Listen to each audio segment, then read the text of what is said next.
বিএনপিকে রাষ্ট্রীয় ক্ষমতায় আনতে সবাই ঐক্যবদ্ধভাবে ধানের শীষ প্রতীকের জন্য কাজ করবেন বলে মন্তব্য করেছেন বিএনপির কেন্দ্রীয় নির্বাহী কমিটির স্বেচ্ছাসেবক বিষয়ক সম্পাদক মীর শরফত আলী সপু।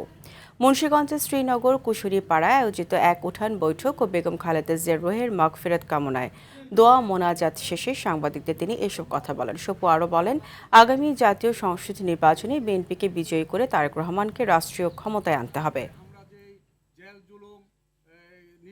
তারপরে বলতে চাই আমরা সবাই মিলে ধানের শীষ 12 তারিখে আমরা ধানের শীষের প্রার্থীকে